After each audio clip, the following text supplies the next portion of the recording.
Acompaña a Paco Rodríguez en un diálogo con personajes que marcan la vida interna y externa de la Ibero. Bienvenidos a Cara, el espacio de entrevistas y discusión de los temas que a ti te importan.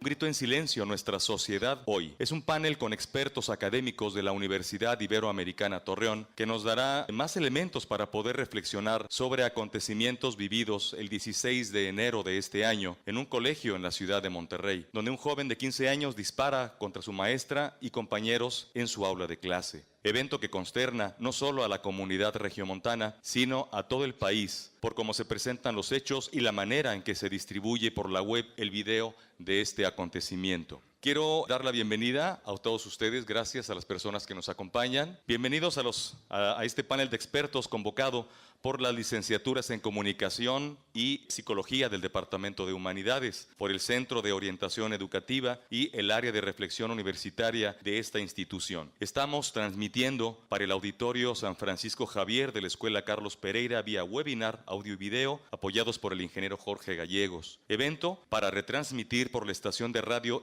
Ibero TRC, vía internet. Agradecemos el apoyo del Centro de Comunicación Educativa, del Departamento de Educación a Distancia, del Departamento de CETICS de esta universidad y de Servicios Generales. Muchas gracias por su apoyo. Me permito presentar a los panelistas para este evento. Francisco Javier Rodríguez Lozano, licenciado en Ciencias de la Comunicación y profesor en el área de Humanidades, corresponsal de El Universal, Ciudad de México, y el diario Vanguardia de Saltillo. Su perspectiva sobre el tema será periodismo y manejo de información.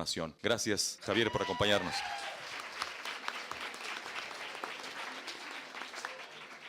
Laura Orellana Trinidad, licenciada en Sociología, maestra en Historia y doctora en Historia. Todos sus estudios por la Universidad Iberoamericana, México. Es profesora del Departamento de Posgrados y coordinadora de la Maestría en Gestión Sociocultural. Su perspectiva sobre el tema, las aplicaciones culturales sobre la violencia en las escuelas. Laura, gracias por acompañarnos.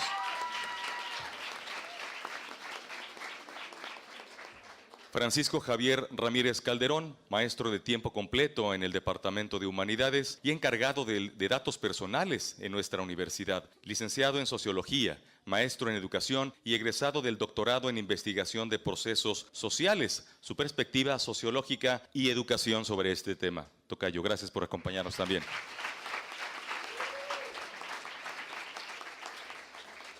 Sergio Garza Saldívar, licenciado en Psicología por la Ibero Santa Fe, maestro en Teoría Psicoanalítica por la Fundación Mexicana de Psicoanálisis y doctor en Filosofía de la Educación por ITESO. Actualmente es maestro de tiempo en la Dirección de Humanidades. Su perspectiva a abordar es desde la psicología y la filosofía educativa. Gracias por acompañarnos, Sergio.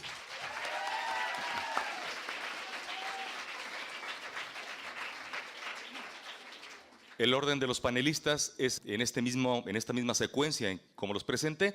Se les darán 15 minutos para exponer sobre los acontecimientos ya señalados, abordando desde su perfil profesional para darnos más información, para poder repensar nuestro papel como sociedad frente a estos hechos. Cedo la palabra en este momento.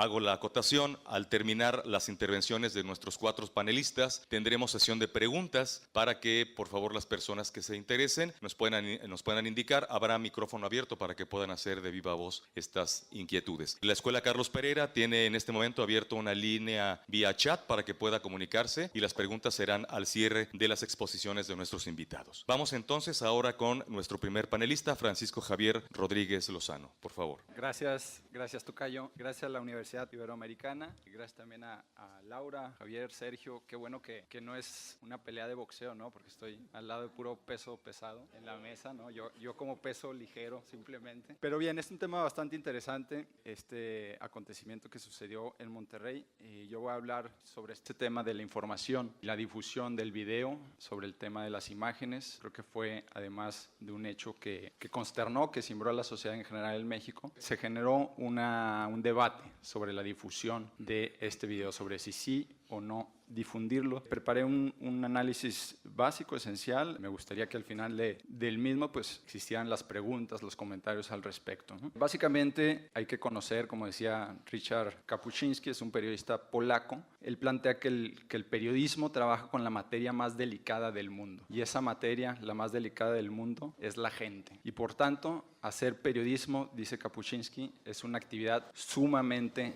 delicada. Los medios de comunicación y periodistas nos enfrentamos cotidianamente a dilemas éticos. Vivimos dilemas éticos permanentemente. La mayoría de las veces estamos ante una confrontación de valores que se podría resumir, al menos en este caso del video y las imágenes del atentado en Monterrey, en una cuestión de libertad de expresión versus censura. ¿Publicamos o no la fotografía de cuerpos apilados recién encontrados en una fosa clandestina? ¿Publicamos o no una imagen de una narcomanta? ¿Difundimos o no la amenaza de un grupo criminal? ¿Difundimos o no imágenes de tortura?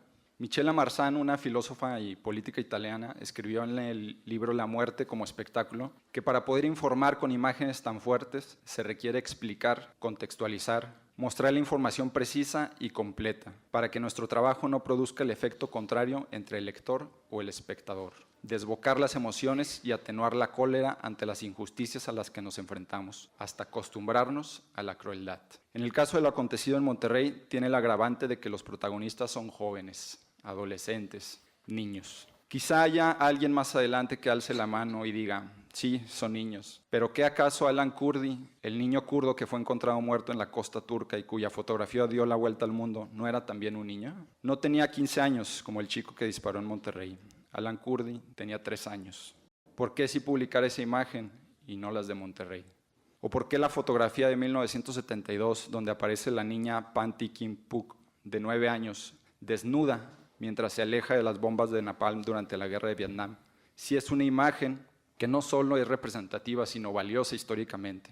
Y no solo eso, sino que en aquel año ganó el premio Pulitzer.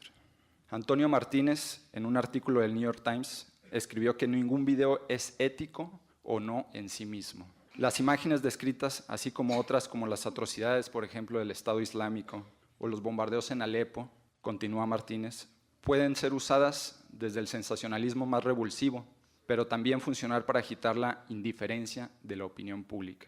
Hay imágenes que sacuden a las audiencias, que dimensionan el tamaño de una tragedia, le aporta algo al público. ¿Quién realmente conocía la crisis humanitaria en Siria antes de la fotografía del pequeño de 3 años siendo cargado por un policía turco? En ese sentido es necesario dimensionar el interés público, diferenciarlo del interés del público. ¿Qué hace diferente o qué similitudes tiene una imagen y la otra? La pregunta esencial sería, ¿qué valor periodístico pudo tener el difundir el video o las imágenes? ¿Qué se busca con la publicación? ¿Qué le aporta al lector o espectador? ¿Era realmente necesario difundir el video? La respuesta, en mi opinión, es no. La esencia de la información, el hecho noticioso, se pudo describir sin necesidad de las imágenes, del video, del audio. Me parece, no sé qué opinan ustedes, más adelante lo comentarán, que se entiende la gravedad del atentado con la pura descripción. Un joven de 15 años dispara contra sus compañeros y luego se suicida. ¿Qué otras imágenes necesitamos para entender ese hecho? Y si el dilema ético no fuera suficiente, existe para los medios de comunicación, para los periodistas, un argumento legal. La Ley General de los Derechos de Niñas, Niños y Adolescentes, por ejemplo, que en su artículo 77 dice que se considerará violación a la intimidad de niñas, niños o adolescentes cualquier manejo directo de su imagen, nombre, datos personales o referencias que permitan su identificación en los medios de comunicación, que cuenten con concesión para prestar el servicio de radiodifusión y telecomunicaciones, así como medios impresos o en medios electrónicos de los que tenga control el concesionario o medio impreso del que se trate, que menoscabe su honra o reputación, sea contrario a sus derechos o que los ponga en riesgo, todo conforme al principio de interés superior de la niñez. También está la Convención de los Derechos del Niño. En su artículo 16 cita, ningún niño será objeto de injerencias arbitrarias o ilegales en su vida privada, su familia, su domicilio o su correspondencia, ni de ataques ilegales a la honra y a su reputación. El niño tiene derecho a la protección de la ley contra esas injerencias o ataques. Todas, tanto la ley como la Convención Internacional, tanto la Ley de Derechos de los Niños como la Convención Internacional establecen el interés superior de proteger la identidad de los menores, incluso aunque estén implicados en algún delito. Bajo esta premisa, no solo no debimos conocer y divulgar los videos e imágenes, sino que ni siquiera debimos haber conocido y haber divulgado el nombre del menor. Alguien podría decir, bueno, es un aprendizaje, es la primera vez que ocurre aquí en México. Yo diría que no, venimos de un contexto en muchos estados todavía violento, de esta cuestión del crimen organizado, de la guerra contra el crimen organizado, donde si hacemos un monitoreo o un repaso por las noticias que alguna vez escuchamos, leímos o vimos, nos encontraremos con N cantidad de historias sobre niños sicarios, por ejemplo, ¿no? Y si no aprendimos de la protección de la identidad de un menor, que un menor siempre va a ser víctima, ojo con eso. Si no aprendimos de eso, no podemos argumentar realmente que es la primera vez que ocurrió y que a partir de aquí estamos aprendiendo. Yo creo que ya hay un contexto, inclusive en los tiempos violentos, los medios de comunicación firmaron un acuerdo para la no violencia. Quizá muchos de ustedes no se acuerdan. Con bombo y platillo, los directores y dueños de empresas de medios de comunicación firmaron este acuerdo cuando estaba el punto más álgido de la violencia, donde se acordó no difundir temas que hicieran apología de la misma, ¿no? Entonces yo creo que no es pretexto, no es excusa el hecho de decir que es la primera vez que sucede. Hay que basarnos en esta premisa de los derechos de identidad de un joven y de un niño. Muchas gracias.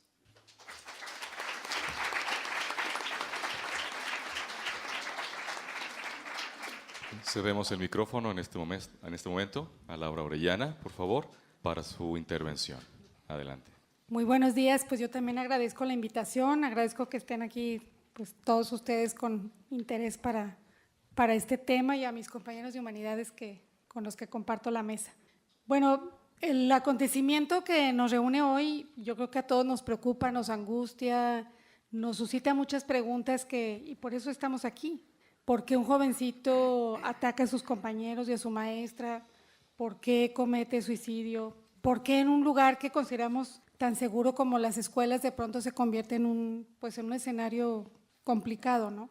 Yo quisiera pensar que el impacto que nos causa este evento, que es realmente difícil y casi inédito aquí en México, tiene que ver también con el impacto mediático que ya comentó Francisco, que es la difusión del video, y inmediatamente creo que muchos nos vinculó con un imaginario del caso de Columbine, por ejemplo, en Estados Unidos, donde también se difundió un video y pasó una situación similar. Sin embargo, ante otros eventos, que ya también lo comentó Francisco, parece que no estamos como tan interesados, ¿no? Por ejemplo, ayer, no sé si algunos de ustedes vieron una noticia de una jovencita en un lugar que se llama San Nicolás de los Agustinos, que a lo mejor nosotros pues nos es bastante ajeno en Guanajuato, que fue envenenada, le pusieron pesticida en un Yakult. Afortunadamente pues la pudieron lavar el estómago, en fin. Pero son eventos que a lo mejor no nos interesan tanto porque están más lejanos, no nos sentimos tan identificados. Siento que en el caso de Monterrey, la cercanía con la ciudad, porque pertenecemos a una comunidad educativa, por el nivel social de los involucrados, pues despierta más nuestro interés, ¿no? Nada más para agregar, pero hace una semana Francisco y Salvador Sánchez presentaron un proyecto que se llama Memoria Coahuila, en donde podemos encontrar que en el 2012 146 jovencitos de entre 15 y 19 años fueron víctimas de homicidio en Coahuila, ¿no? En nuestro estado. Y un investigador de Monterrey publicó un artículo que se llama Jóvenes Sicarios, la generación desechable, vivir rápido y morir joven, apenas en agosto del año pasado, y dice lo siguiente, dice: Tijuana, Mexicali, Monterrey, Saltillo, Torreón, Ciudad Juárez son solo algunos ejemplos del involucramiento de los jóvenes dentro de las redes del crimen. De hecho, los menores son el rostro más visible del ejército de personas que trabajan en las bandas criminales. Entonces, tenemos jovencitos ya hemos tenido jovencitos que cometen homicidios y también jovencitos que sufren pues, de este problema, ¿no? Sin embargo, el problema de Monterrey, creo yo también que pues, tuvo que ver con esta difusión del video y el manejo mediático que se hizo de él. No le quito importancia al problema, pero creo que nuestro interés es selectivo también porque los medios pues, nos acercan o nos alejan de las problemáticas. Pero bueno, lo que quisiera comentar aquí es porque creo que lo que nos preocupa es, bueno, si van a comenzar este tipo de hechos, si va a haber otros, yo creo que hay muchas preguntas al respecto. Y yo creo que los medios generaron algunas hipótesis que requieren revisión. Por ejemplo, muchos decían que el joven padecía algún trastorno mental, depresión, incluso vi algunos youtubers que lo califican como psicópata, ¿no? Otros señalaron que el motivo fue tener a su disposición un arma. Otros más indicaron la influencia de grupos en Facebook y en sus redes, en las redes del joven. Y algunos memes por ahí que circularon aludieron a la falta de atención de los padres. Y yo, pues, más que aventurarme a corroborar estas hipótesis o a plantear otras, lo que hice fue ver los estudios norteamericanos porque, pues, lamentablemente ellos tienen mucha experiencia en este tipo de eventos, ¿no?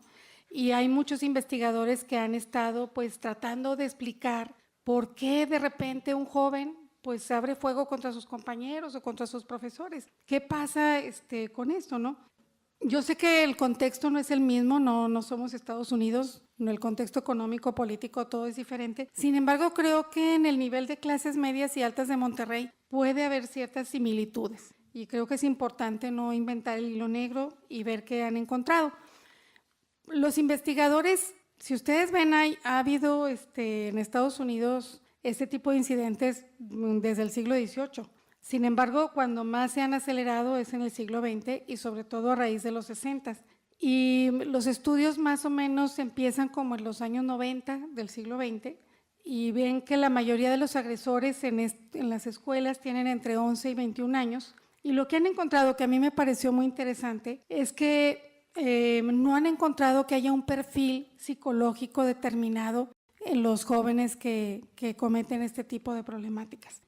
Dicen que muchas veces estos jóvenes están perfectamente integrados a su familia e incluso a la comunidad y en otros casos sufren de rechazo. En otros casos son jóvenes muy estudiosos, en otros no. En algunos casos se había diagnosticado algún desorden mental y solamente la tercera parte de los jóvenes que se han estudiado han tenido vínculo con drogas o alcoholismo. Entonces no hay, al parecer, algún perfil psicológico de este tipo de jóvenes que cometen situaciones similares en las escuelas. Lo que sí es que, en lo que sí parecen coincidir, es que algunos tuvieron algún incidente complicado en la escuela antes del evento y en el 75% de estos el agresor le comentó a algún amigo, algún familiar, algún compañero de lo que iba a hacer. Pero lo que a mí me pareció más interesante, que es lo que yo quisiera comentar aquí, es que los investigadores lo que dicen es que hemos puesto mucha atención en los aspectos individuales psicológicos, pero muy poco en los culturales, en los sociales. Y lo que dicen es que tanto en Estados Unidos, y me atrevería a decir que en el caso mexicano, hemos aprendido desde siempre que los conflictos se resuelven con armas. Es algo que lo vemos natural. Desde chiquitos vemos que así es, en las películas, en los videojuegos, en la vida misma, ¿no? Vemos que la gente mata a otras por celos e infidelidades, porque el otro se nos mete en el coche y de repente uno se baja y le tira algo, ¿no? Por mirar feo, también se mata a otros, ¿no? Por error al manejar una pistola, porque saca a alguien una pistola y se le va el tiro. Por hacer callar a los que no piensan igual, por cuestionar la virilidad de un hombre, por venganza. Se sacan las pistolas para adornarlas, para cazar, para festejar a la patria y a la Virgen, para amedrentar a los que no parecen hombres. Entonces, esta forma de masculinidad no es nueva, ¿no? Vemos en muchas películas mexicanas que está por ahí el típico charro que saca la pistola para festejar, ¿no? Pero sí se ha acentuado en los medios de comunicación en las últimas décadas y lo que sí ha habido es un cambio, al parecer, como en las mujeres a partir del feminismo y de otros movimientos. Entonces, como esta parte de sumisión, como que se ha modificado algo y la parte digamos, masculina no tanto. Una investigadora, a mí me pareció esto muy interesante, que dice que esta cultura de la violencia no solamente afecta, digamos, como la parte social, sino incluso comportamientos individuales. Por ejemplo, dice que no en todos los países se asocia el alcoholismo con la violencia. Hay muchos países donde la gente bebe alcohol, incluso a lo mejor en cantidades bastante fuertes, y sin embargo no crean incidentes violentos. Por ahí estoy viendo una serie, no sé si la han visto, que se llama Rita en Netflix, y bueno, los hombres son completamente distintos a los de acá, ¿no? Entonces como que sí sí se ve algo. Incluso hasta la psicosis grave, se han hecho estudios, por ejemplo, en Estados Unidos, los psicóticos graves escuchan voces que les dicen que hieran a gente o que la maten. Pero en otros lugares, como en África, por ejemplo, la gente que tiene este tipo de enfermedades, que escuchan voces, las voces son positivas, son benignas, es Dios, o sea, es completamente diferente.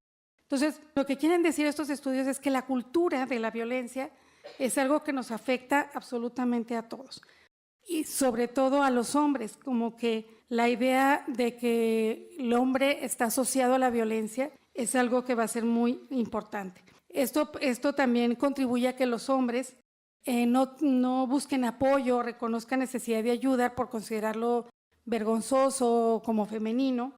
Y bueno, pues esto es complicado. Y pues yo solamente quisiera terminar comentando que pues yo creo que esta cultura de la violencia que la vemos natural en nuestro país, pues sí es un asunto que debemos de considerar en las universidades y en las escuelas y trabajar con niños y jóvenes sobre eso. Mostrar diferentes modelos de masculinidad, yo creo que es algo bastante importante, porque no todos se ajustan a un modelo, ¿no? Y este modelo, al menos el que ha prevalecido, pues no es el mejor por esto que estamos viendo, ¿no?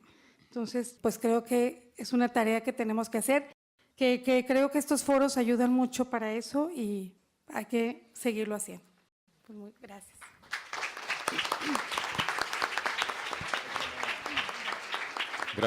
Gracias Laura. Cedemos el micrófono en este momento a Francisco Javier Ramírez. Javier, adelante. Buenos días. Agradezco al área de reflexión universitaria, al COE y al Departamento de Humanidades la invitación que nos hicieron para estar aquí con ustedes, hablando de algo que nos preocupa, algo que conocemos y de algo que espero no hayamos sufrido. Tenía preparada una presentación, pero me parece que es importante seguir la integración de grupo. Así que, si es necesario, trabajaremos con la presentación. Si no, no. Escuchaba a Laura y, como ustedes pudieron haber notado, también es socióloga. Y me llama la atención los puntos en común que tenemos, ¿sí?, desde esa perspectiva del análisis. Así que van a escuchar algunas coincidencias. Cuando hablamos de violencia, es algo tan común, tan cotidiano en nosotros, en nosotras, que ya no nos llama la atención en ocasiones, que no identificamos hechos violentos como tales, sino que ya forman parte del ser cotidiano de nosotros. Y creo que el acontecimiento en Monterrey nos recordó que ni es cotidiano, ni es normal, y no debe ser entendido de esta manera. Preparé algunas líneas que quiero compartir con ustedes, así que inicio. Lunes 18 de enero del 2017. Por WhatsApp recibí un mensaje preguntando lo siguiente: Señor, ¿ya sabe lo que pasó en Monterrey? ¿Qué pasó? ¿O subió el cabrito o qué, verdad? No. Mi respuesta fue negativa y acompañada de una pregunta: ¿qué pasó?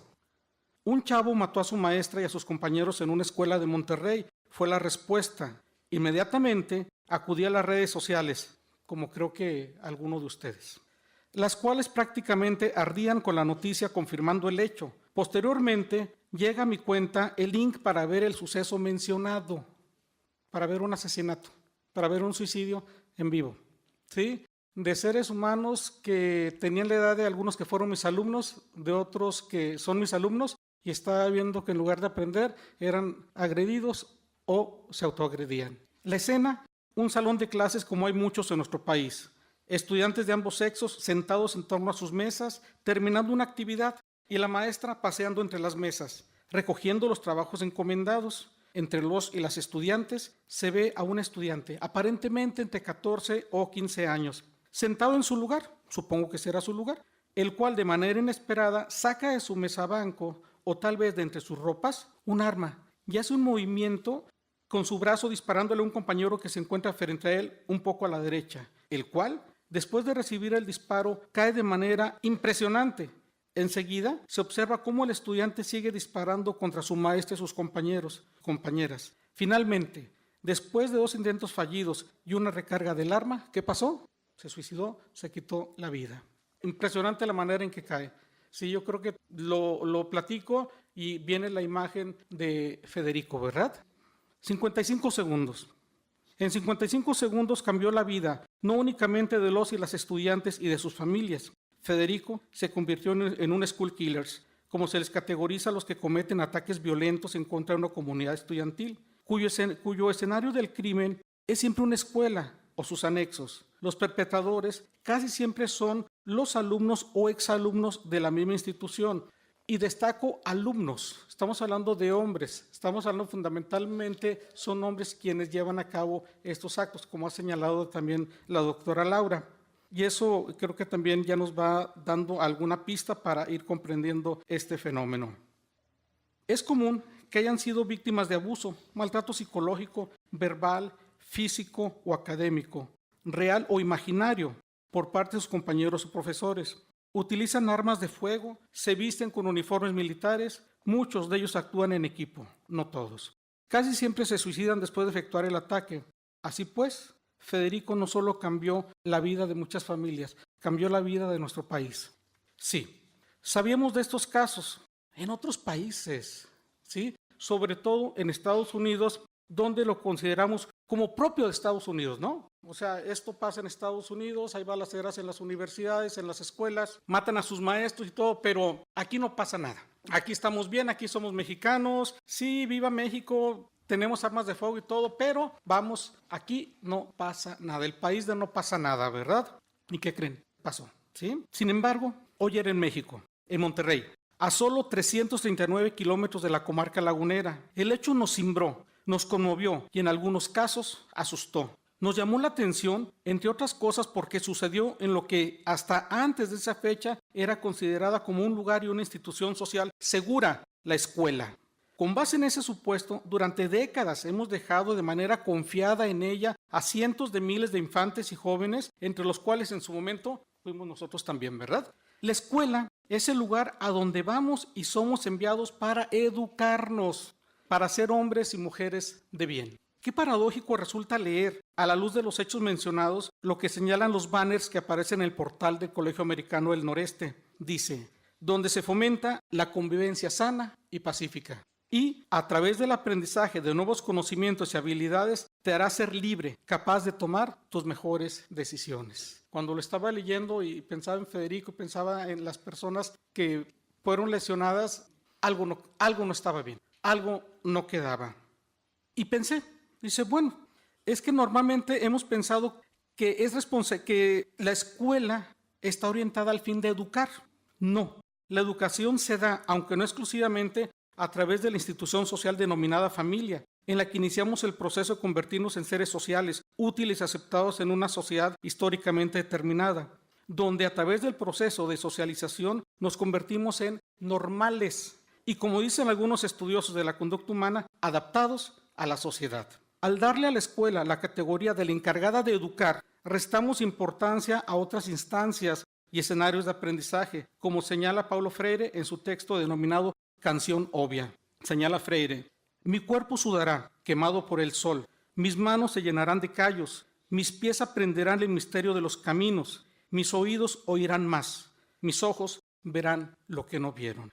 Nos han hecho ver a la escuela como si fuera algo externo y ajeno a la sociedad, dejando de lado lo dicho por Iván Ilich. En todo el mundo, las escuelas son empresas organizadas y concebidas de modo que copian el orden establecido. Son reflejos de la sociedad, no están fuera de la sociedad, no son así como que marcianos, ¿no? Están dentro de nuestra sociedad. Por lo tanto, si la sociedad está en crisis, la escuela también.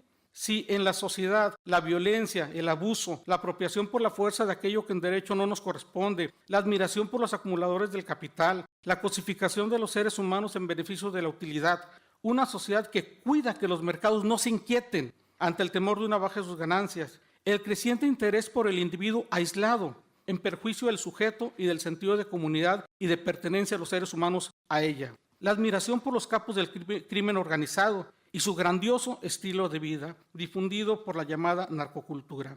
Los niveles de violencia y crueldad nunca vistos, la terrible cotidianidad de los decapitados, los desmembrados, los secuestros, desaparecidos, las violaciones a menores y a mujeres, la creciente violencia de género en contra de los y las infantes, la cínica corrupción de los que gobiernan, de los políticos, de los partidos políticos, la omnipresencia del Big Brother denominado redes sociales, La ausencia paterna y materna en las casas. Temo, por ser inexacto, llamarles hogar. La creciente exigencia de que las escuelas eduquen a los hijos que concebimos y somos incapaces de educar. Seres humanos con baja tolerancia a la frustración, a la diferencia, la homofobia tan presente, la depresión, la soledad y la desesperanza. Y nos preguntamos, ¿por qué pasó? ¿En verdad? Considero que no sabremos realmente las causas de lo que sucedió. ¿Qué pasó por la mente y vida de Federico? Sin embargo, ¿acaso es necesario dar respuestas? Me parece que las preguntas pudieran ser, ¿por qué no pasó antes? ¿Qué elementos lo impidieron? ¿Se repetirá? ¿Nos llamó la atención porque se dio en una escuela? ¿Por qué cuando se dan otros escenarios no le damos la misma importancia? ¿Qué elementos propiciaron que se diera el hecho? ¿Qué papel jugaron la familia y la escuela para que se presentara el hecho? ¿Qué papel jugaron la familia y la escuela para que no se presentara el hecho? Quiero señalar un aspecto que me parece importante, el papel desempeñado por las redes sociales en la difusión del hecho, la manera en que se nos proporcionó acceso a verlo, cómo se dio el espacio para que se expresaran las diversas reacciones ante lo sucedido, desde horror y desacuerdo, comprensión y preocupación, como se puede apreciar en lo siguiente. Dice Jason Villamil, ¿yo hubiera matado más? Snowy dice, lo mismo digo. Y Villamil dice, ya hay pendejos que los compara con Dylan y Eric. ¿Quiénes fueron Dylan y Eric? ¿Sí? Dice otra persona, Carolina, hace 3 semanas, qué triste ver esto. Pobres niños y profesora que en un segundo perdieron su vida. Tuvieron que haber molestado como la fregada ese chamaco para que decidiera matarlos. Tal vez sí, tal vez no. Ellos lo sabrán. Y cuando hablo de las redes sociales, les recuerdo que las redes sociales, ¿quiénes las usamos? Entonces, no son las redes sociales, somos quienes estamos usando eso, esas redes sociales, lo que estamos enviando por ellos. Yo creo que tenemos que reflexionar mucho en eso. Otro punto que quiero señalar es lo que señaló Paco, el derecho que tenemos a la intimidad, ¿sí? El derecho que tenemos a la privacidad, el derecho que tenemos al manejo ético de nuestra imagen, ¿sí? Eso que vimos, eso que nos horrorizó, eso que tal vez a algunos les gustó, ¿sí? No se debió haber presentado desde la perspectiva de los datos personales, desde la perspectiva de la convivencia humana. Gracias.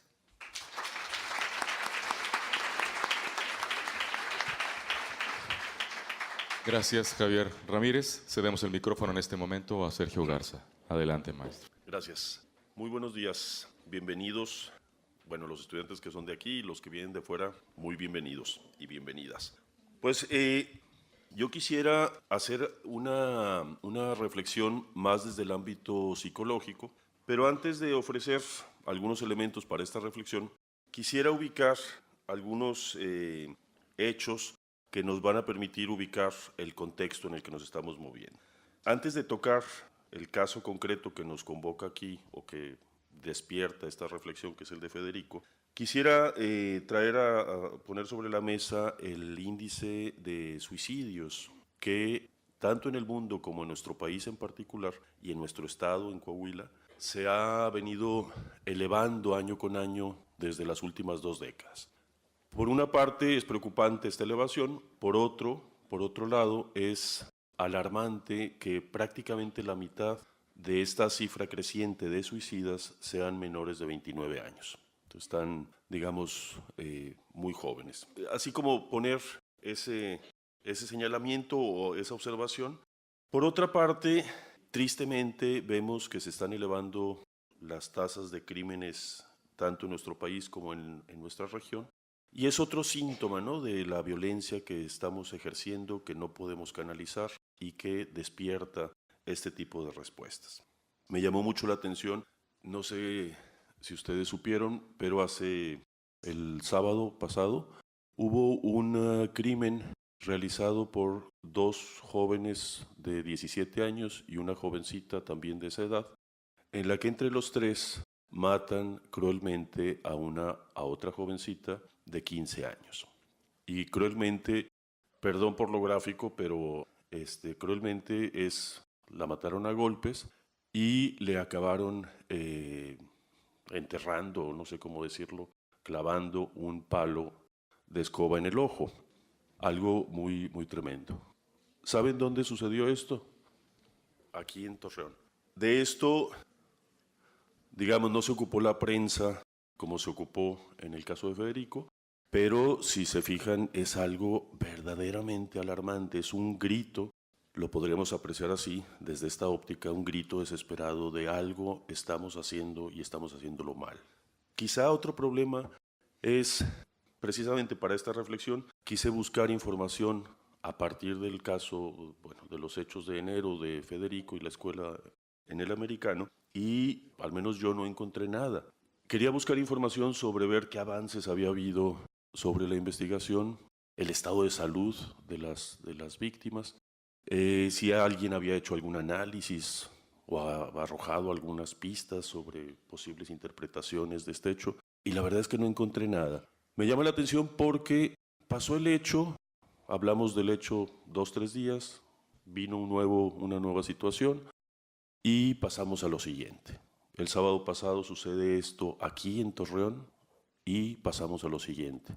Y vamos pasando los días contaminándonos, llenándonos de imágenes, de sucesos, y esto no hace otra cosa más que insensibilizarnos ante estas cuestiones. Y tenemos que decirlo, porque si no lo decimos, vamos a seguir insensibles. Tenemos que poner atención en lo que vemos, en cómo lo vemos, en qué sentimos cuando vemos esto. Todo esto me lleva a la pregunta sobre, evidentemente, sí, quien comete este tipo de crímenes tiene problemas psicológicos. No sé cuáles, pero los hay. ¿Pero qué son los problemas psicológicos? ¿De quién son responsabilidad de esos problemas psicológicos? Si yo tengo problemas psicológicos, ¿es nada más culpa mía? Como pretendemos hacerlo a veces con la obesidad, por ejemplo, decimos si una persona tiene sobrepeso es culpa de él. Si una persona, incluso hay teóricos o médicos que dicen que un cáncer es producido también por cierto estado anímico, responsabilidad del propio enfermo. Entonces, los problemas psicológicos no creo que sean responsabilidad individual de quien los padece, más bien son problemáticas que nos involucran a todos. Quisiera, para hacer la reflexión que les voy a proponer, primero distinguir elementos de psicología social, distinguirlos de lo que sería una psicología individual. Para poner el contexto, desde el ámbito de la psicología social, quisiera tratar 3 posibles áreas. Una es el bullying, que sigue creciendo, y por bullying vamos a tomarlo en el sentido amplio, no es solamente el acoso escolar, sino acoso que vivimos en diferentes medios, en diferentes ámbitos, en las redes sociales, en el vecindario, en el club donde hacemos deporte, en el gimnasio, en la escuela. ¿Sí? Como que esta insensibilidad quizá está produciendo también el que vayamos siendo acosadores o acosados, dependiendo de esto. Otra cuestión es la preocupación que tenemos de como que sentimos que el tener a nuestros hijos, ustedes en la escuela, en la universidad, parece ser que ya es un elemento de protección y pensamos que fortaleciendo el rendimiento académico podemos mejorar o tener mejores jóvenes, mejores alumnos. Y muchas veces no caemos en la cuenta de que en la primaria, en la secundaria, en la prepa, incluso en la universidad, no siempre es pertinente y no siempre tiene sentido para el alumno lo que está haciendo. Y entonces, en muchos casos se convierte en un sinsentido, en un ¿para qué estoy aprendiendo esto? ¿De qué me sirve saber que en Asia existe tal río, por decir algo, ¿no? Entonces, la pertinencia me parece que también es importante, es, digamos, humanizar los contenidos que damos en la escuela. Pero me parece que el principal elemento es el que gira en torno al reconocimiento. Cuando somos acosados, lo que estamos sintiendo violado es nuestra propia valía, nuestro modo de conocernos y reconocernos a nosotros mismos.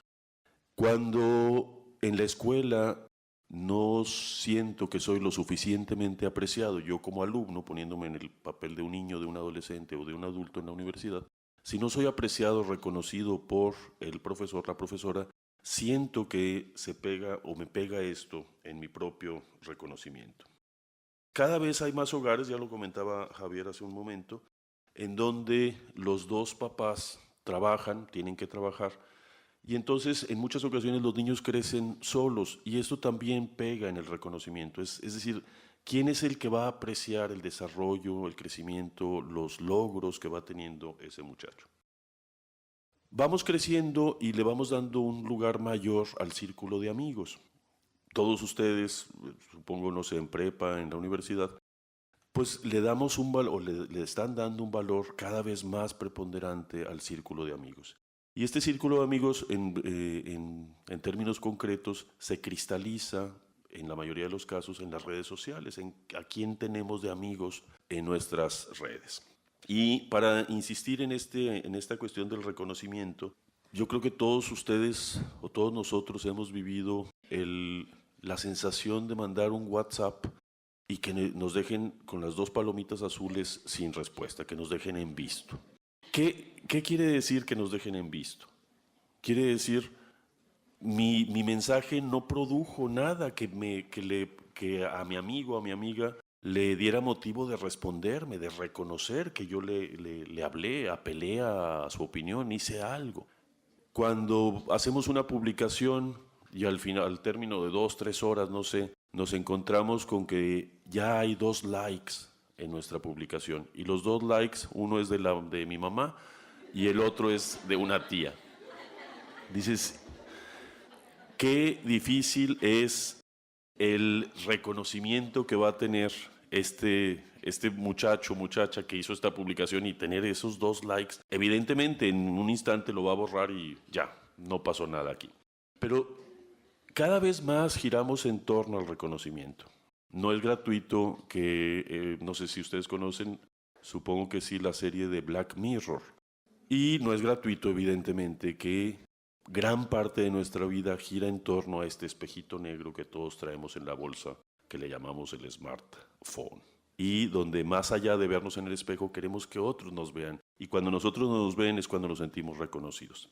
Bueno, todo esto, o más bien estos elementos de contexto, quisiera tenerlos como ponerlos sobre la mesa, o quise ponerlos sobre la mesa para poner esta reflexión. No es una reflexión que nos va a permitir identificar las principales causas de un muchacho como Federico, pero sí creo, vamos, es la intención, que lo que quisiera es tener elementos que nos permitan reflexionar. No aquí solamente, sino darle vueltas, ver y poder reconocer problemáticas en el futuro. Para esto voy a traer, así ya ahora sí, más en el terreno psicológico, cada vez más tenemos a muchos miles, millones de personas en el mundo diagnosticadas con depresión. Por un lado, medicados buena parte de ellos, pero es un problema creciente, ¿no? Como que hace 50 años no había tantos deprimidos y ahora sí. Pero me parece a mí, querido englobar en el término depresión problemáticas diferentes. Y por eso regresé a un texto, digamos, no muy conocido de Freud, Sigmund Freud, el creador del psicoanálisis, un pequeño texto que titula Duelo y melancolía. 2 elementos que se han ido como se han ido sumando a esta gran terminología de depresión. Quiero distinguir estas 3 y que sean pretexto, ojalá, de una reflexión posterior. Cuando hablamos de depresión, no me voy a meter en términos muy técnicos, queriendo más bien que lo podamos ubicar todos. Cuando hablamos de depresión, pensemos en situaciones que llevan a una persona a perder este estado de ánimo, a esta baja de ánimo, de energía, producto de situaciones que superan sus propias capacidades. Estados de estrés, situaciones que la misma persona no puede resolver, a veces situaciones familiares, a veces situaciones laborales, a veces la pérdida de un empleo. Estas situaciones que lo llevan pues a tener toda esta sintomatología que llamamos depresión. Pensemos ahora en el duelo. El duelo, yo creo que todos lo hemos escuchado, se referiría precisamente a la pérdida de un ser querido, a la pérdida real o ideal de un ser querido. Una ruptura amorosa, el novio, la novia que deja a su pareja, puede producir un estado de duelo. Un divorcio puede producir un estado de duelo, es una pérdida. Y aquí lo importante es que en el duelo, si hay algo de lo que está consciente el doliente, que presenta un cuadro depresivo muy semejante a la depresión en general, el doliente tiene muy consciente esa pérdida, tan consciente que está continuamente pensando en la persona o en la persona que perdió porque murió, porque lo abandonó. Pero hay una conciencia muy clara en eso. En el término de melancolía, lo que Freud dice es que la persona no está consciente de que perdió, una característica. Por otro lado, la persona se echa la culpa de esa pérdida que no alcanza a reconocer cuál es su origen. Y entonces vienen una gran cantidad de autorreproches, de sentimientos negativos hacia sí, y esto en muchas ocasiones produce cuadros de agresividad hacia el exterior. Es tal el rechazo que siente el melancólico hacia sí mismo, que produce esto agresividad. Lo digo así, yo sé que son términos muy generales, ya pueden acudir al texto directamente de Freud, pero me parece relevante porque en un reporte que después de la matanza de Columbine en Estados Unidos, que ya la hemos hecho presente hoy, hay un reporte que hace el Servicio Secreto americano como para entender qué es lo que lleva a estos muchachos a cometer este tipo de crímenes y de suicidios. Entonces analizan a 41 jóvenes sobrevivientes, victimarios, 41 jóvenes, pero que no se suicidaron. Están encarcelados, pero hacen entrevistas a profundidad con ellos, tratan de identificar qué factores comunes puede haber. Lo cierto es que no hay una etiqueta, no son todos, ya lo decía me parece Laura, hay muchachos que tienen un muy buen rendimiento académico, hay otros que no, hay unos que son muy sociales, muy populares, otros que no. Como que no podríamos tener así una caracterización clara. Pero me llama la atención, y no se olviden de estos tres términos: depresión, referido a situaciones que rebasan las capacidades del individuo. Duelo es la pérdida reconocida y consciente de un ser querido, de una relación, etc. Melancolía es sí producto de una pérdida, en general producida por una falta del reconocimiento del yo mismo, de ese sujeto. Ese sujeto se siente perdido, confundido en sí mismo, no sabe bien a bien por qué se siente así, y esto lo lleva a perder el valor en sí mismo. Entonces, con estas tres características, voy a mencionar algunas frases de lo que se encontró en este reporte. Dice: uno de los jóvenes que sacó un rifle y mató a 2 estudiantes, hiriendo a varios más, nos dijo desde su celda: estaba muy dolido, no tenía a nadie con quien hablar, no les importaba. Piensen en el cuadro de melancolía y a lo mejor hay alguna relación. En otros casos, vieron que varios de los jóvenes que ya estaban ahora encarcelados habían dedicado tiempo a escribir poemas que hablaban de suicidio y o de homicidio. Había ya esta recreación mental de este tipo de eventos. En el 75% de los casos de estos hombres, porque sí eran hombres todos, ya lo comentaron, el atacante tenía 3 de cada 4 de estos muchachos que llevaron a cabo este tipo de actos tenían dificultades en sobrellevar un cambio importante en su vida, en una relación personal o en la pérdida de estatus, humillación pública, fallo personal, etc. Otro dice que disfruta escuchando y leyendo cosas que hablan de la destrucción del orden social.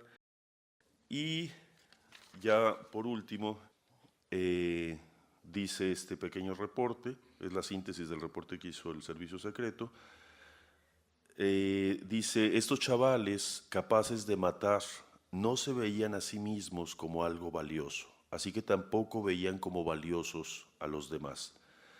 De hecho, por regla general, cuanto más les hubiesen deshumanizado antes, mayor era la probabilidad de que ellos hicieran lo mismo con los demás.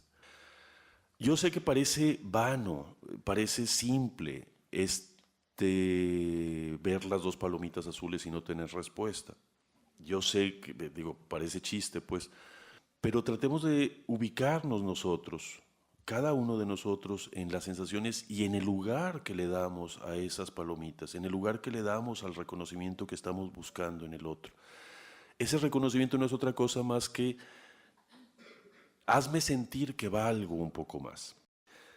Digo esto también porque, fíjense que déjenme ver dónde está, en 1621, hay un autor,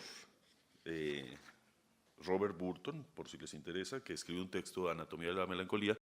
En 1621 no está reconocida la melancolía como ahora. De hecho, ahora la hemos dejado de reconocer. Ya no aparece en el DSM o aparece así de manera muy, muy extraña para aquellos que gustan del DSM, que es el libro de cabecera de los psiquiatras para identificar trastornos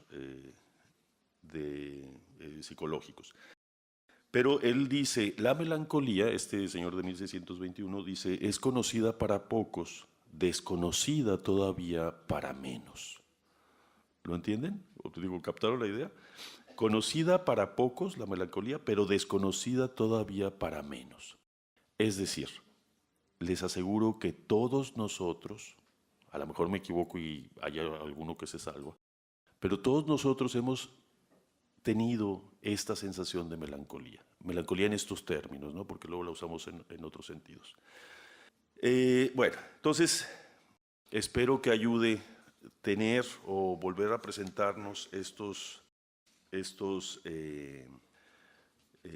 elementos, sobre todo pensar en la melancolía, en el lugar que le estamos dando al reconocimiento, es decir, en lugar de autovalernos y hacernos valer por nosotros mismos, estamos siempre buscando ese reconocimiento externo, esa dependencia del Black Mirror. Pero sí quisiera terminar con dos cositas. Una es que en un reporte, ya no lo encontré, pero, aquí está. Nada más, en un reporte, voy a terminar con dos cosas prácticas, dejando de lado los elementos para la reflexión que espero que sirvan. Una investigadora que se ha dedicado a revisar todos estos casos menciona que aspectos comunes que se pueden encontrar en los sujetos que han cometido este tipo de crímenes es la crueldad a los animales y niños pequeños. No digo todos los niños que cometan, que agarren al pollito como si fuera un boomerang, vayan a hacer de grandes esto, obvio. Nada más son como focos en donde hay que poner atención. Crueldad a los animales, la fascinación mórbida con la violencia y la muerte, la fascinación por el fuego o por incendiar cosas, las amenazas o hablar sobre matar o dañar a otros, el ser considerado extraño o peligroso por sus compañeros, las rabietas incontrolables, especialmente en las edades tempranas, y ciertos rasgos narcisistas. Todos estos elementos creo que también pueden corresponder a cuadros que deriven finalmente en melancolía. Bueno, y para terminar, sí quisiera hacer una recomendación que debemos tomar con seriedad. La sugerencia típica en el terreno de la psicología es que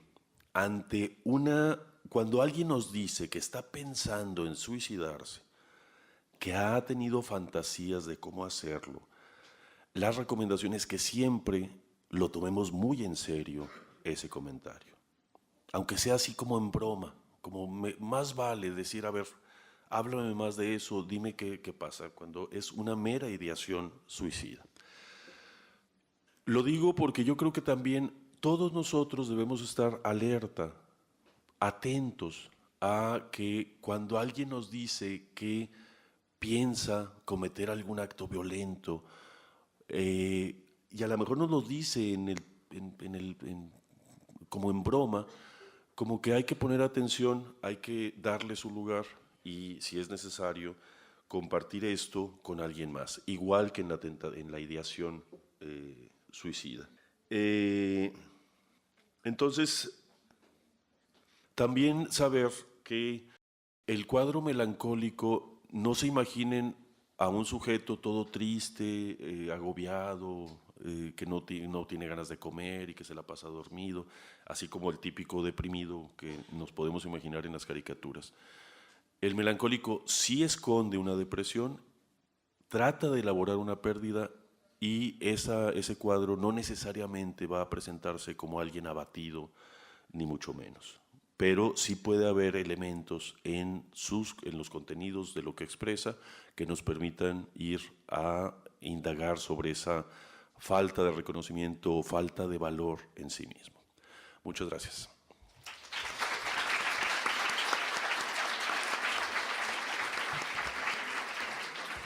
Gracias, Sergio. Gracias, Javier. Gracias, Laura. Gracias, Paco. Iniciamos en este momento sesión de preguntas para nuestros panelistas.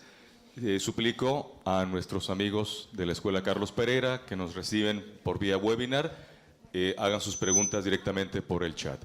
Indíquenos en este lugar con su mano, quien desea hacer una pregunta, elaboren la pregunta para alguno de nuestros panelistas. Ya tenemos por acá. Adelante, por favor. Ok, esta pregunta es para Sergio.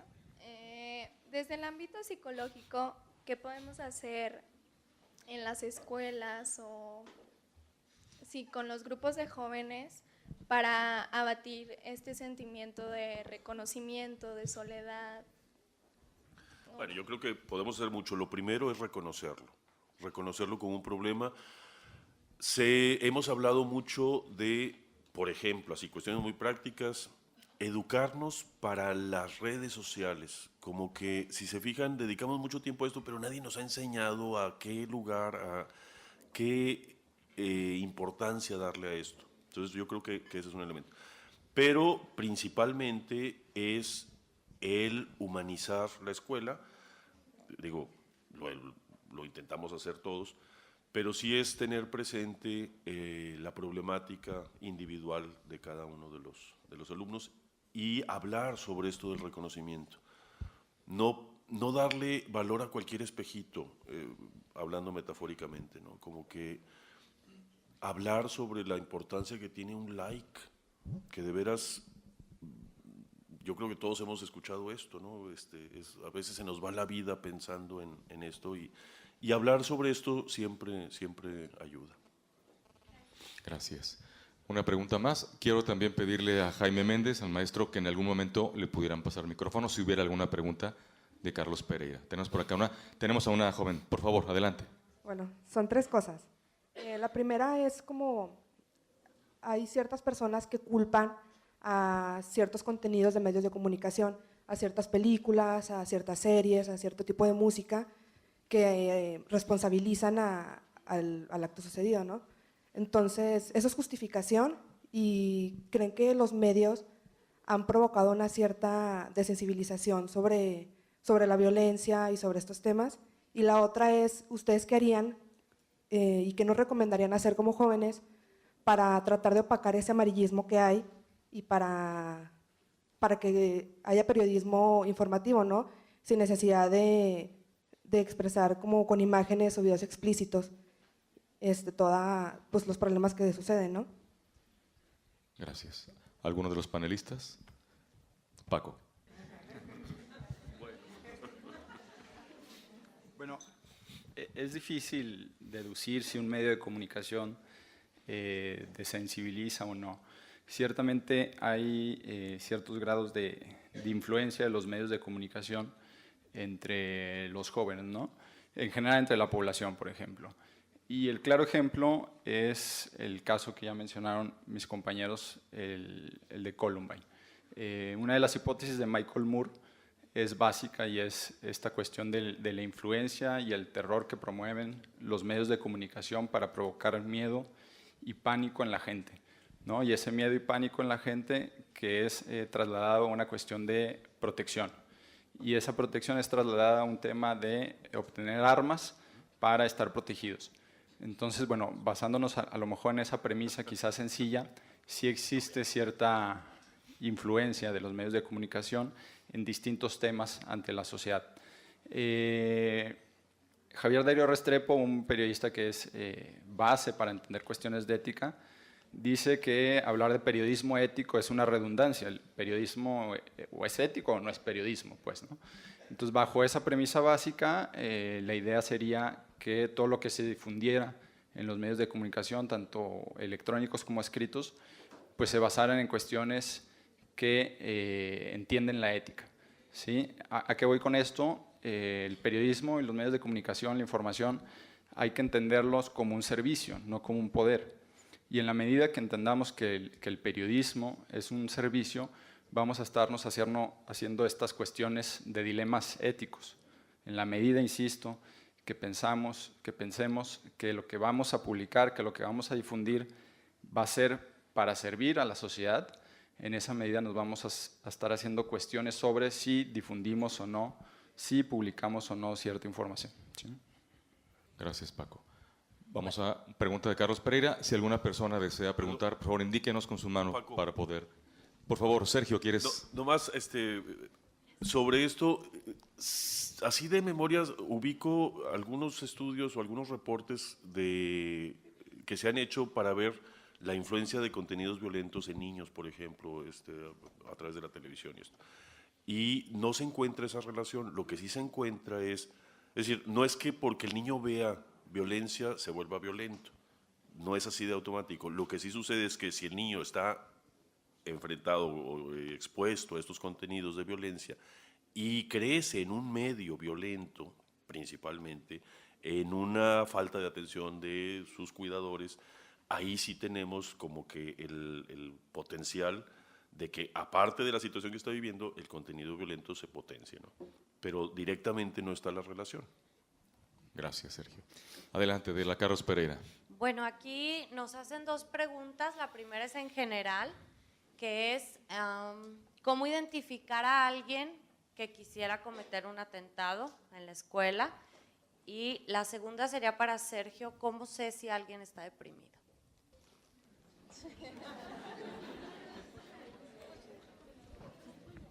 Laura, adelante. Bueno, yo leí varios estudios, les comentaba acerca de lo que los investigadores en Estados Unidos pues han tratado de hacer para entender y para identificar, para poder predecir si alguna persona va a cometer un acto así en las escuelas.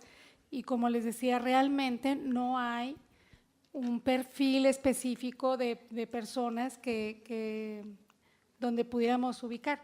Lo que sí han encontrado, lo comenté y lo vuelvo a decir, también ya Sergio lo dijo, es que en la gran mayoría de los casos, una manera de pedir ayuda, que en estos casos lo vinculan con el hecho de ser hombre y de poder expresar poco los sentimientos, es precisamente con estas ideas de que quieren cometer algo, ¿no? O sea, en el 75% de los casos de las personas que se investigaron que habían cometido eventos de esta naturaleza, la idea es que sí comentaron antes, esa es una, que comentaron antes con sus compañeros, con alguien de la familia, con alguien cercano.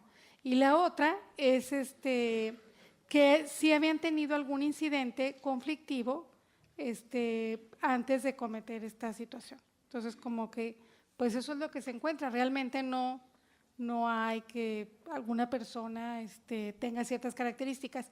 Y la verdad creo que eso es importante porque también creo que a partir de estos incidentes se puede caer en vigilar excesivamente a personas que se considere que tengan ciertas características y eso creo que puede producir otro tipo de problemas. O sea, me parece que, por ejemplo, yo vi un video en YouTube donde un pseudo periodista menciona que este joven es un psicópata y dice las características.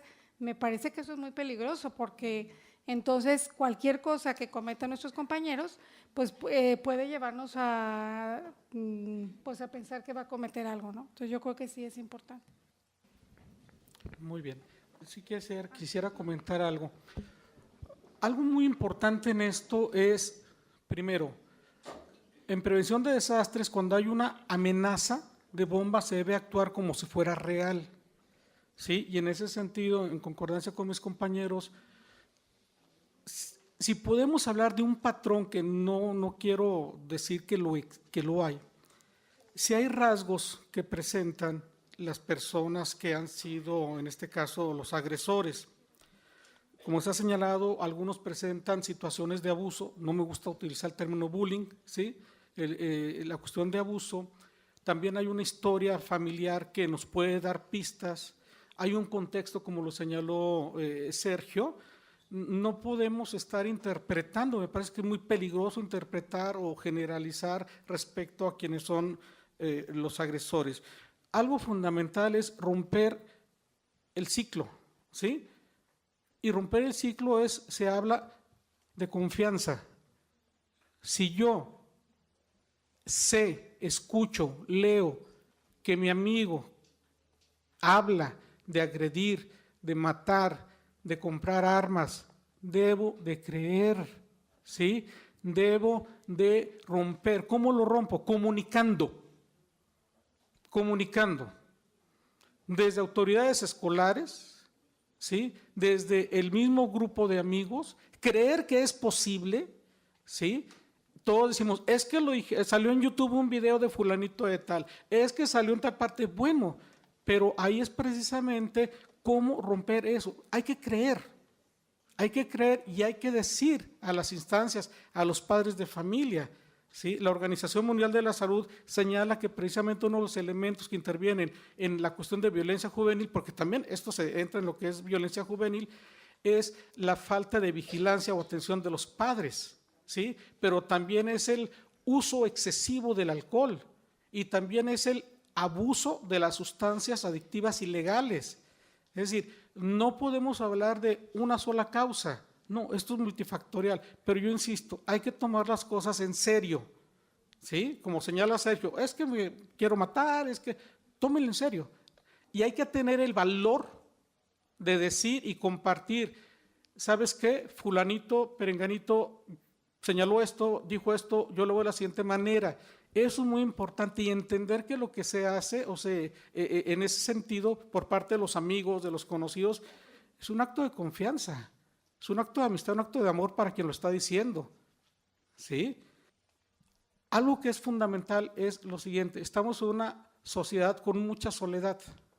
Señaló Sergio también la pertenencia, el reconocimiento, de acuerdo, pero insisto, tenemos que actuar ante una posible amenaza, ante una posible mención, como si fuera real y actuar en consecuencia. Hace rato preguntaste sobre qué hacer con nosotros con las redes, ¿no? Es decir, bueno, pues me parece que Paco fue muy concreto cuando señala por qué tenemos que reproducir o darle like a elementos que atentan contra la integridad, contra la ética, contra el sentido común de las personas. Yo hace rato les dije, las redes sociales ni son buenas ni son malas, ahí están. Hay que responsabilizarlos de esto, es fundamental.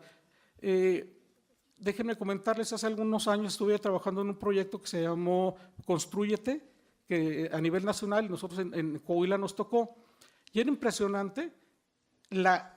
Hacíamos una pregunta, ¿en alguna ocasión te has herido o has atentado contra ti con la intención de quitarte la vida? El porcentaje menor que obtuvimos de respuesta fue un 10%. Quiere decir que de 1,000, ¿cuántos habían intentado suicidarse? Chavos de sus edades, ¿eh? Lo hicimos en educación media superior y es impactante las concepciones que tienen los y las jóvenes sobre la violencia. Todo esto de veras que es muy desolador en ocasiones. Quiero concluir con algo que es: la respuesta en las escuelas debe ser educativa, debe ser en pro de la promoción de la salud, ¿sí? No policíaca, no persecutoria, como son las operaciones mochila, que están comprobadas a nivel mundial que no resultan para nada, ¿sí? Porque es creer que nada más el día que vas a revisar llevan las cosas y que las llevan por la mochila, ¿verdad? O sea, no, hay muchos elementos que intervienen en esto. Gracias. Gracias, tocayo. Sergio, ¿quieres intervenir? Bueno, primero de esta última intervención, porque aquí traigo el documento de esa investigación que cité del Servicio Secreto Americano, nada más características dice la mayor, digamos, preguntabas cómo son los papás o qué tipo de dinámica familiar hay, así, ¿no? Dice, la mayoría de los niños que han disparado en las escuelas de Estados Unidos no pertenece a bandas callejeras, ni a hogares violentos, ni son psicópatas. descubrieron que no existe un perfil de persona que se convierte en atacante de escuelas. Entre los 41 jóvenes de estos que cometieron estos crímenes, pero no se mataron a sí mismos, que tenían entre 11 y 21 años, había ricos y pobres de todos los grupos raciales, aunque las 3/4 partes eran blancos. Los había con familias rotas y con familias intactas, con buenas y malas notas. Había algunos que se sentían aislados, pero también otros que tenían muchos amigos. La mayoría eran suicidas, pero solo unos pocos habían sido diagnosticados con enfermedades mentales. Entonces, digamos, tratar de encontrar así como elementos que nos permitieran identificar, no.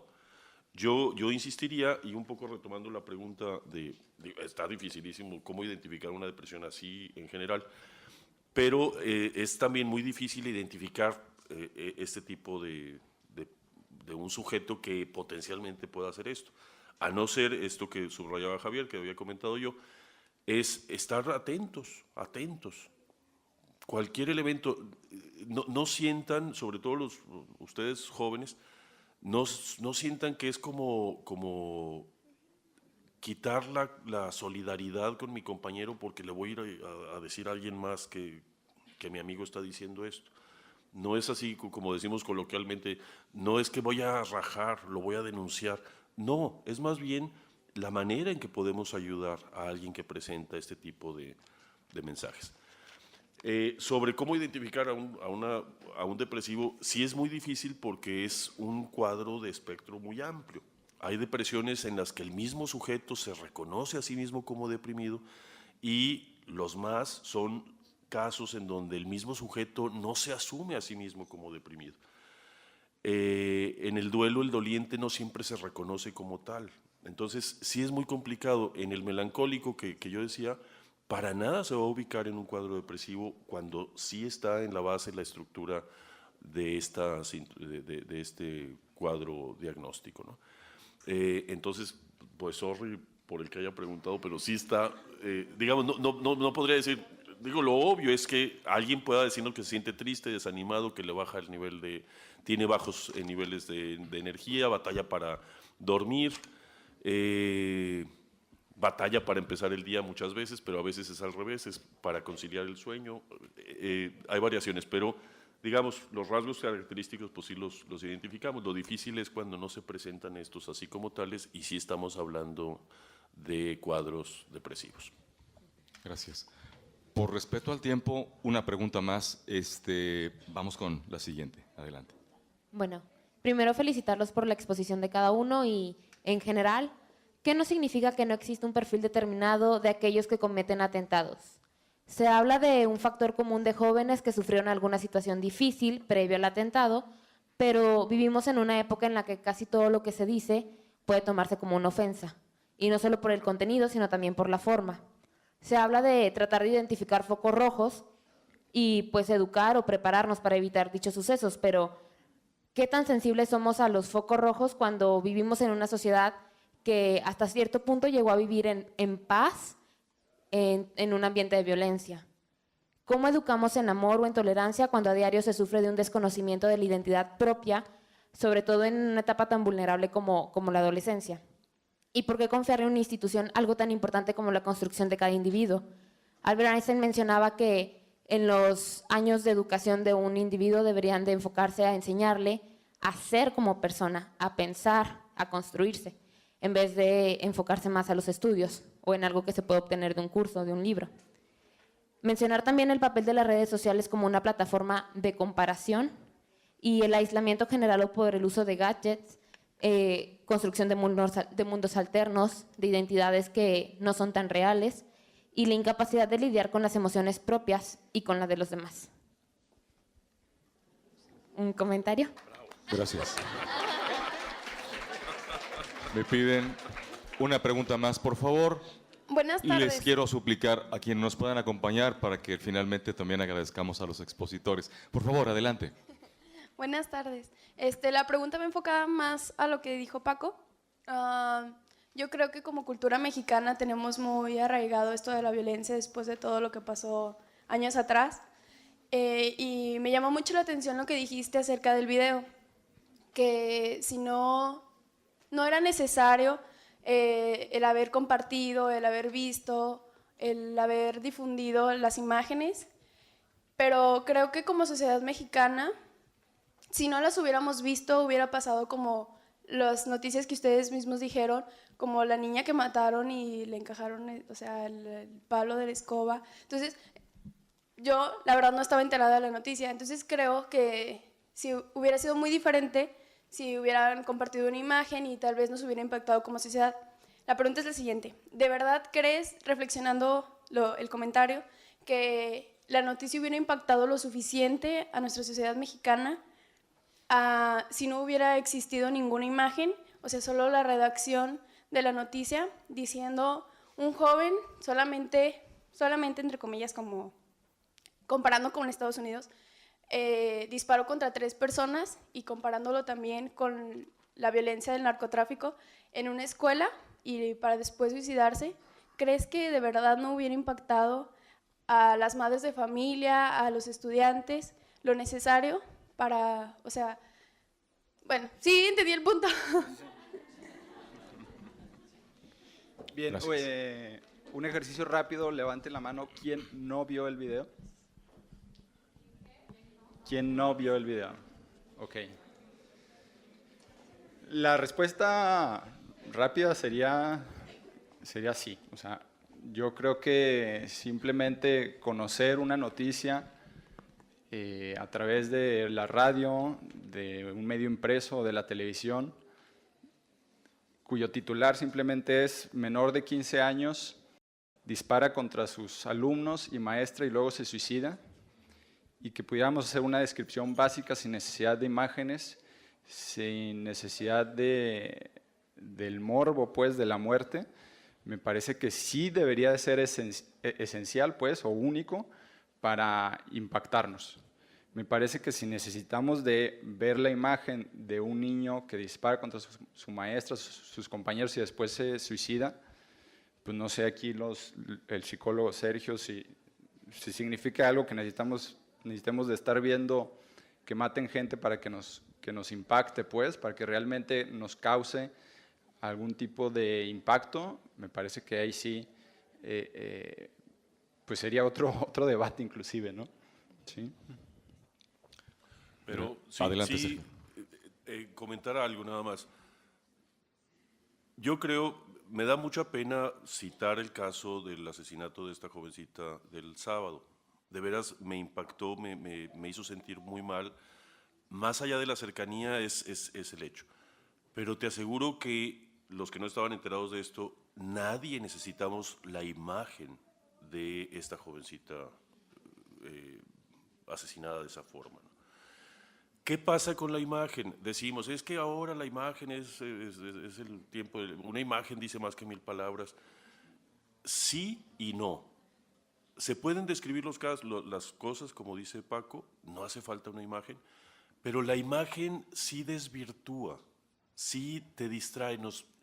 Si se fijan, todos, bueno, la mayoría, fueron muy pocos los que levantaron la mano de que no habían visto el video, todos lo vimos. Y les aseguro que la sensación, si logran ver hacia adentro, es una sensación de cierto gozo. Por eso hablamos del morbo, por eso la página roja tiene su éxito y hay prensa dedicada nada más a eso. Porque sí, somos morbosos y tenemos que educarnos también para esto. De nada vale, nos ponen, cuando son verdaderos los videos, nos ponen el mensaje: el siguiente video contiene escenas fuertes, se recomienda discreción, qué sé yo. Todo el día vemos imágenes fuertes, ¿qué importa que sean ficticias? Pero cuando son verdaderas sí se despierta en nosotros ese morbo. Y entonces ya no nos quedamos con el impacto de la nota, sino con el impacto de la imagen, de la cual al mismo tiempo que decimos me repugna, al mismo tiempo nos atrae. Es lo que típicamente pasa con lo que llamamos así en común morbo. Y entonces sí, no hace falta la imagen, y en este caso evidentemente no hacía falta la imagen. Pero te confieso, yo también vi el video. Entonces, no, lo vi porque tenía que hablar aquí. Y el respaldo de lo que dice Sergio y lo que comento yo es simplemente, acaba de suceder. O sea, Sergio les describió lo que sucedió con esta chica, simplemente esta descripción de, hasta que pediste disculpas antes de decirlo, de que le entierran un palo en el ojo, y la reacción de todos ustedes fue de una exclamación, exactamente, ¿no? Bien, vayamos a una pregunta necesaria de nuestros amigos de la Carlos Pereira, por favor, Linda. Bueno, aquí específicamente a Javier Ramírez le preguntamos qué les puedes decir a los jóvenes con respecto a cómo generar una sana convivencia entre ellos y evitar la violencia en todas sus manifestaciones. ¿Habrá respuesta? Sí, ¿habrá respuesta? Me atrevo a señalar algunos puntos, no es receta ni nada. Primero, habría que preguntarnos por qué soy amigo, no en el Face, o sea, real. ¿Por qué soy amigo? ¿Qué significa ser amigo? ¿Y a quién escojo como amigo o amiga? ¿Cuáles son las bases de esta amistad? ¿Cuáles son las bases de la afinidad que tengo con uno o con otro? Creo que la confianza, creo que el respeto, creo que la solidaridad y el apoyo son esenciales para la amistad, y entender también que la amistad implica hacer cosas que a lo mejor al amigo o a la amiga no le van a gustar, sin embargo son necesarias, ¿sí? Eso a mí me parece que es fundamental. ¿Cómo disminuir la violencia? No sé, en realidad no sé, se me ocurren algunas ideas, pero ¿cómo reducir la violencia? Alguien dice, bueno, que no haya contenidos violentos en la tele. Bueno, que los papás estén siempre con sus hijos, ¿sí? Ok, bueno, que no haya espectáculos de violencia. Me parece que no es posible. Hace rato, ¿tu nombre? Andrea señaló la importancia de volver a convivir, ¿sí? De volver a ocultar ese espejito, ¿verdad? Que bien señaló Sergio, y tener esa comunicación cara a cara. Eso es importante. Hablo desde mi generación, aclaro, sí, hablo desde mi generación, pero las respuestas no la tengo. Las organizaciones a nivel mundial tampoco la han tenido, y si la han tenido creo que no la han aplicado bien, porque seguimos teniendo situaciones muy violentas, desde alguien que se peina muy feo, está agrediendo constantemente, ¿verdad? Desde el hecho de asignar o no asignar la palabra, desde el hecho de comportarte de tal o cual manera por el género. Creo que en todo eso es algo que tenemos que ir aprendiendo, y como dijo Andrea, las escuelas tendremos que redefinir nuestro papel y tenemos que realmente meternos a cuestiones de formación de la persona en lugar de formación del profesionista. Y cierro con esto, espero que con lo que sucedió el 18 de enero, la muerte no tenga permiso en las escuelas. Gracias. Laura, por favor. Ay, les voy a tomar un minuto porque yo estoy involucrada en un proyecto que a mí me da mucha esperanza para estas cosas. Estamos trabajando en 2 escuelas primarias en las que pues, la semana pasada vinieron unas personas a dar unos talleres, les llaman asambleas de paz o asambleas de diálogo, ¿no? La idea es hacer diálogos en los salones de clase, en los que los niños expongan sus conflictos, porque el conflicto siempre lo vamos a tener, siempre el conflicto está presente en todas nuestras relaciones. Entonces, bueno, la idea es que los niños exponen sus conflictos y pues con base a cierta dinámica, los demás contribuyen a resolver los conflictos. Nosotros lo vimos aquí con los niños participan de una manera muy, muy impresionante. Hay reglas que se ponen. Entre las reglas que a los niños les gustaron muchísimo es hablarse viendo a los ojos, porque los niños mismos decían que sus mamás, pues si cuando hablan con ellos siempre están viendo el celular. Entonces, la verdad que yo creo que estos proyectos que se hacen en las escuelas son bien importantes para no… Algo que manejaban ahí es que una vez que el conflicto empieza, si no se soluciona, escala la violencia. Entonces, si aprendemos a manejar los conflictos de una manera pues sana, yo creo que se va a reducir la violencia. Yo creo que sí hay intentos de respuesta. Gracias, Laura. Acompáñanos estos 2 últimos minutos, porque a nombre de la universidad les queremos entregar un reconocimiento a nuestros panelistas. Constancia, a cada uno de los panelistas por su participación como expositor y expositora en el foro Un Grito en Silencio, Nuestra Sociedad Hoy, a 9 de febrero de 2017, con firma de la directora del Departamento de Humanidades, Eiko Gabaldón, y del director general educativo, maestro José Francisco Méndez Alcaraz, de la Compañía de Jesús.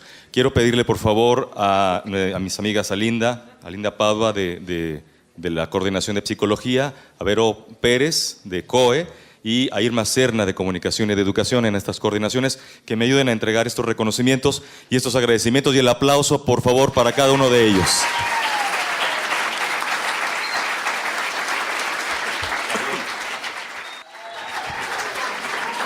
Gracias, amigos.